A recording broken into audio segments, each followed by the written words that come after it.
آج ہمارے خطبے کا موضوع ہے شعبان کی ثابت فضیلت اور اس میں بدعی اعمال۔ نحمدہ ونصلی علی رسولہ الکریم، اما بعد۔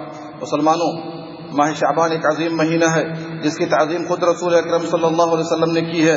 ہم پر واجب ہے کہ ہم بھی اس کی تعظیم کریں اور اس میں بعین ہی اسی طرح عبادت کریں جس طرح ہمارے آئیڈیل محمد صلی اللہ علیہ وسلم نے عبادت کی ہے۔ جب آپ ذخیرہ احادیث کا مطالعہ کریں گے تو واضح ہوگا کہ ماہ شعبان میں مخصوص اور ثابت عبادت بکثرت روزہ رکھنا ہے۔ اسامہ بن زید رضی اللہ عنہ نے کہا، اے اللہ کے حبیب صلی اللہ علیہ وسلم، میں آپ کو کسی ماہ میں اتنا روزہ رکھتے ہوئے نہیں دیکھتا جتنا کہ شعبان میں دیکھتا ہوں، یعنی رمضان کے علاوہ۔ فرمایا وہ ایسا مہینہ ہے جس سے اکثر لوگ غافل ہیں اور وہ رجب اور رمضان کے درمیان ہے۔ یہ وہ مہینہ ہے جس میں بندوں کے اعمال بارگاہ الہی میں پیش کیے جاتے ہیں۔ میں پسند کرتا ہوں کہ میرا عمل پیش ہو اور میں روزے سے ہوں۔ رواہ النسائی، اور علامہ البانی نے صحیح قرار دیا ہے۔ حضرت اسامہ رضی اللہ عنہ کا سوال کرنا صحابہ کرام کی اتباع سنت کے التزام و حرص پر واضح دلیل ہے۔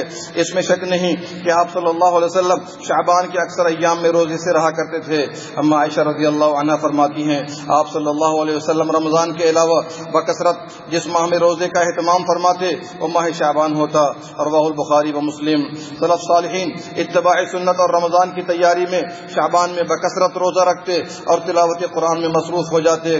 یہاں یہ ذہن نشی کر لیں کہ ماہ شعبان میں بکثرت روزہ رکھنے کی حکمت جو وارد ہوئی ہے وہ یہ کہ اس میں بندوں کے اعمال بارگاہ الہی میں پیش کیے جاتے ہیں، تو سال میں بندوں کے اعمال شعبان میں پیش ہوتے ہیں عند اللہ۔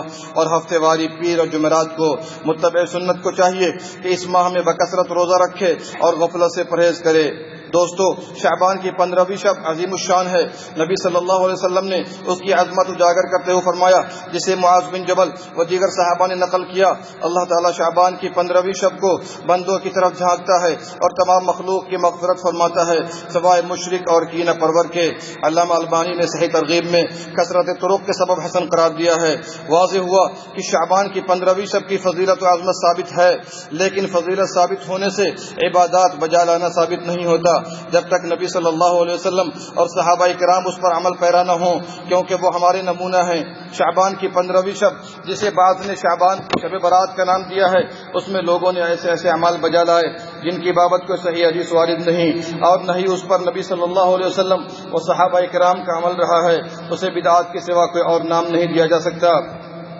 جیسے شب برات میں قبرستان جانا، خاص کر اس رات کو جگ کر نماز و قرآن پڑھنا، حلوہ پکانا اور اس پر فاتحہ کرنا، مردوں کی روحوں کے آنے کا عقیدہ رکھنا، آتش بازی اور 15ویں شعبان کا روزہ رکھنا وغیرہ، یہ سب بدعت و خرافات ہیں۔ انہیں عوام کی جہالت، آباء و اجداد کے رسم و رواج اور علماء ضلال کی خاموشی و شر وہ باطل گوئی نے رائج کر دیا ہے۔ در حقیقت یہ قرآن اور سنت صحیحہ سے لا علمی کا نتیجہ ہے۔ علم کی روشنی مل جانے کے بعد یہ بدعی کام بجا لانا شفاعت مصطفیٰ سے محرومی اور حوض کوثر سے دور رہنے کا سبب بن سکتا ہے۔ بھائی، شعبان کی 15ویں شب کی ثابت فضیلت یہ ہے کہ آپ شرک اور کینہ کپٹ سے دور رہیں تاکہ آپ کی مغفرت کر دی جائے۔ بھائیو، کوئی بھی عمل عبادت و مقبول نہیں، کوئی بھی عمل و عبادت مقبول نہیں جب تک دو شرطوں کے ساتھ نہ بجا لائی جائیں، ایک اخلاص اور دوسرے پیارے نبی صلی اللہ علیہ وسلم سے صحیح احادیث میں اس کا واضح ثبوت۔ شعبان کی 15ویں شب میں مذکورہ بالا اعمال رائج کرنے کے لیے ایسے دلائل کا سہارا لیا گیا، یا تو وہ ثابت نہیں یا پھر ان سے استدلال درست نہیں، اور وہ اعمال نبی صلی اللہ علیہ وسلم اور صحابہ کرام سے ثابت نہیں، پھر وہ دین کا حصہ کیسے بن سکتے ہیں؟ آئیں اہل بدعت کے دلائل کا جائزہ لیتے ہیں تاکہ حق نکھر کر آ جائے اور باطل ملیا میٹ ہو۔ بدعی اعمال بجا لانے والوں کی پہلی دلیل اور قرآن کا غلط استعمال۔ اللہ نے فرمایا، انا انزلناہ فی لیلۃ مبارکہ انا کنا منذرین، یقیناً ہم نے قرآن کو بابرکت رات میں اتارا ہے، بے شک ہم ڈرانے والے ہیں۔ اسی رات میں ہر ایک مضبوط کام کا فیصلہ کیا جاتا ہے۔ سورہ دخان آیت نمبر 3 سے 4۔ اہل بدعت نے کہا اس آیت میں بابرکت رات سے مراد شعبان کی 15ویں شب ہے، کیونکہ یہ تفسیر اکرمہ تابعی سے مروی ہے۔ ایسے لوگوں کو سمجھنا چاہیے کہ اس آیت میں بابرکت رات سے مراد شب قدر ہے، نہ کہ شعبان کی 15ویں شب۔ اس کا واضح ثبوت اللہ کا فرمان، انا انزلناہ فی لیلۃ القدر، ہم نے قرآن کو شب قدر میں نازل فرمایا، اور شب قدر رمضان میں ہے نہ کہ شعبان میں۔ باری تعالیٰ کا فرمان، شہر رمضان الذی انزل فیہ القرآن، رمضان کے مہینے میں قرآن نازل کیا گیا۔ سورہ سورہ بقرہ آیت نمبر 185 آیات قرآنی سے واضح ہو گیا کہ بابرکت رات سے مراد شب قدر ہے جو کہ ماہ رمضان میں ہے، اور شب قدر کے بابرکت ہونے میں کیا شبہ ہے۔ اس آیت کی تفسیر میں اکرمہ سے جو وارد ہے وہ سراسر غلط اور قرآنی آیات کے مخالف ہے۔ کیا یہ تفسیر قرآن کی نص صریح کا مقابلہ کر سکتی ہے؟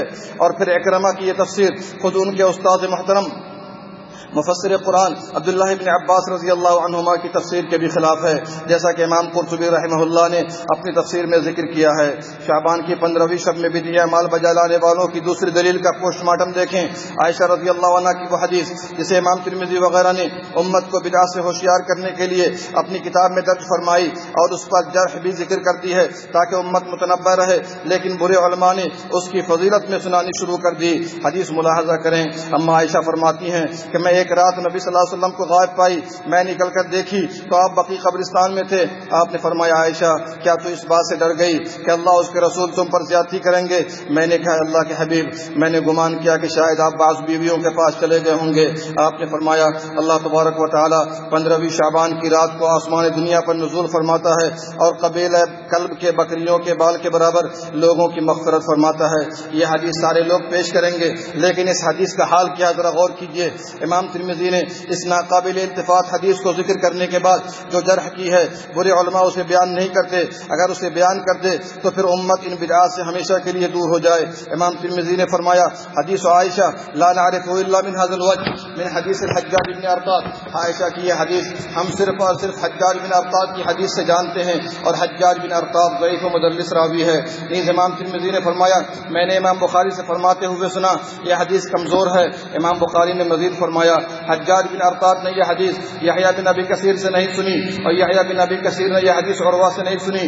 جس حدیث میں اتنی ساری خرابیاں پائی جائیں گی وہ لائق قبول عمل کیسے ہو سکتی ہے؟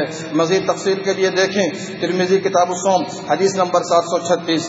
حدیث عائشہ کے ٹیکنیکل فالٹ پر بھی غور کریں کہ عائشہ نے کہا میں نے گمان کیا کہ آپ بعض بیویوں کے پاس چلے گئے ہوں گے، تو سوال پیدا ہوتا ہے کہ ازواج مطہرات کا حجرہ مسجد نبوی شریف کے بالکل قریب تھا تو عائشہ دیکھنے قبرستان کیوں چلی گئیں، جبکہ آج بھی قبرستان مسجد نبوی اور ازواج مطہرات کے حجروں سے کافی دور ہے۔ اس سے واضح ہوتا ہے کہ عائشہ کی کمزور حدیث کے آپسی جملوں میں ٹکراؤ ہے۔ پھر ذرا غور کریں کہ عائشہ اگر نبی صلی اللہ علیہ وسلم کا پیچھا نہ کرتی جیسا کہ اس غیر ثابت روایت سے معلوم ہوتا ہے تو اس کی فضیلت کا علم ہی نہ ہوتا، اور کیا نبی صلی اللہ علیہ وسلم نعوذ باللہ اسے چھپا لیے ہوتے؟ ایسا عقیدہ رکھنا نبی صلی اللہ علیہ وسلم پر بہتان ہے، جبکہ مذکورہ بالا عمل یعنی قبرستان جانا نہ تو ابو بکر، عمر، عثمان، علی، ابن عباس، ابو ہریرہ، جابر بن عبداللہ اور باقی صحابہ کرام رضی اللہ عنہم نے کیا۔ اگر اس کی فضیلت واضح اور مسلم ہوتی جیسا کہ شب قدر کی ہے تو صحابہ کرام اور اسلاف کرام کو تو ٹوٹ پڑنا چاہیے تھا، کیونکہ نیکیوں کے میدان میں یہ افراد سبقت کرنے والے تھے، وہ اس زمانے کے مسلمانوں کی طرح کاہل نہ تھے۔ پھر آپ عقلی طور پر بھی سوچیں کہ اگر مان لیں کہ آپ صلی اللہ علیہ وسلم قبرستان تشریف لے گئے اور اہل بقیع کے لیے دعا کی تو کیا قبرستان جانا اس رات کی خصوصیت ہے؟ نہیں، بلکہ آپ نے عمومی حکم دیا ہے کہ قبرستان کی زیارت کیا کرو، اور آپ عام راتوں کو بھی قبرستان کی زیارت فرمایا کرتے تھے، رواہ مسلم۔ دوسری بات یہ ہے تو ضعیف روایت میں ہے کہ شب برات میں اللہ تعالیٰ دنیا کے آسمان پر نزول فرماتا ہے، تو کیا یہ شعبان کی اس رات کی خصوصیت ہے؟ نہیں، بلکہ اللہ تعالیٰ تو ہر اخیر تہائی رات کو دنیا کے آسمان پر نزول فرماتا ہے۔ بعض لوگ کہتے ہیں کہ یہ فضائل کا باب ہے اس لیے کوئی حرج نہیں، میں کہتا ہوں یہ فضائل کا باب نہیں، بلکہ جو چیز اسلام میں نہیں ہے اسے اسلام میں داخل کرنے کی جسارت کی گئی ہے۔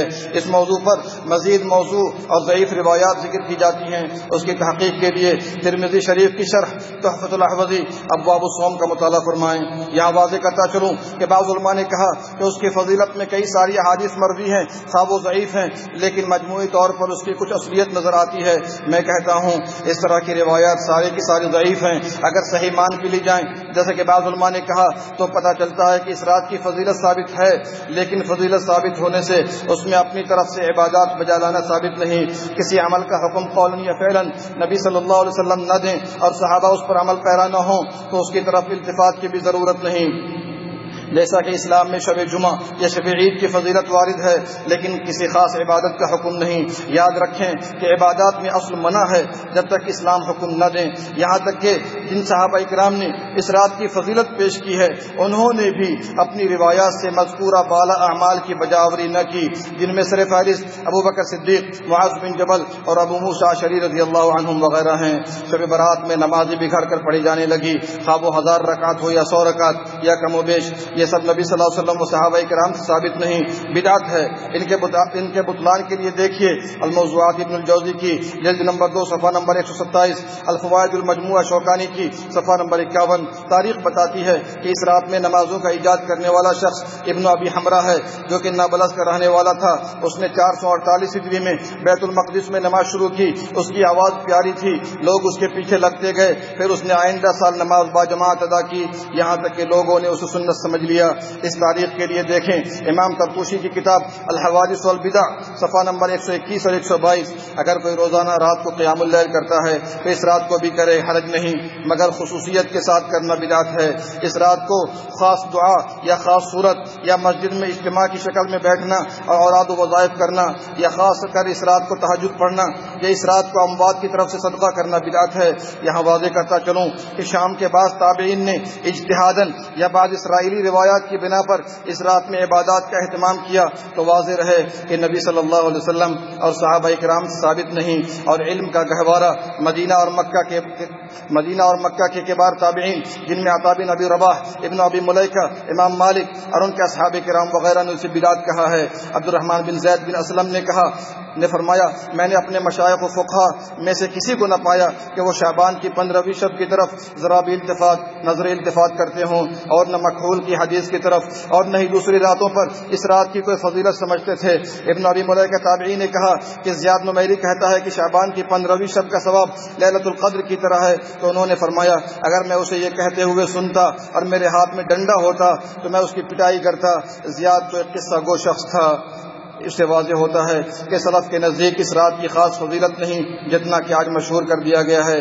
15ویں شعبان کو روزے رکھے جانے لگے اور یہ گھڑ کر رکھ رہے ہیں، اس کے متعلق بھی صحیح حدیث وارد نہیں، جو حدیث وارد ہے وہ واہی تباہی ہے۔ ذرا ملاحظہ کریں، نبی صلی اللہ علیہ وسلم نے فرمایا شعبان کی 15ویں تاریخ کا روزہ 60 سال گزشتہ اور 60 سال آئندہ کے روزے کے برابر ہے۔ علامہ ابن الجوزی نے اس حدیث کو موضوع اور من گھڑت بتایا ہے۔ اسی طرح آپ صلی اللہ علیہ وسلم کا فرمان شعبان کی 15ویں شب کو قیام کیا کرو اور اس کی 15ویں تاریخ کو روزہ رکھا کرو، حدیث ابن ماجہ میں ہے، مگر موضوع من گھڑت ہے۔ اب آپ نے سمجھ لیا ہوگا کہ 15ویں شعبان کو خاص روزہ رکھنا بدعت ہے۔ اگر کوئی ہر ماہ 3 روزے رکھتا ہے 13، 14، 15 کو تو وہ رکھے، جیسا کہ نبی صلی اللہ علیہ وسلم سے ثابت ہے، کوئی حرج نہیں۔ شب برات کی بدعتوں میں سے حلوہ خوری اور اس پر فاتحہ کرنا اور مساجد کی دھلائی بھی ہے۔ اسی طرح مردوں کا گھروں میں آنے کا عقیدہ ہندوانہ عقیدہ ہے۔ در حقیقت شب برات میں جو بھی مخصوص کام کیے جاتے ہیں بدعت و خرافات ہیں۔ آپ صلی اللہ علیہ وسلم نے فرمایا جو آدمی کوئی عمل کرے اور اسلام کے حکم کے مطابق نہیں تو وہ مردود ہے، رواه مسلم۔ آپ نے جب ان حقائق کو جان لیا تو آپ اپنے گھر اور سماج و معاشرے سے ان بدعت و خرافات کا خاتمہ کرنے کی کوشش کریں اور سنت پر عمل پیرا ہوتے ہوئے اس ماہ میں بکثرت روزہ رکھیں۔ اللہ ہی توفیق دینے والا ہے۔ وآخر دعوانا الحمدللہ رب العالمین۔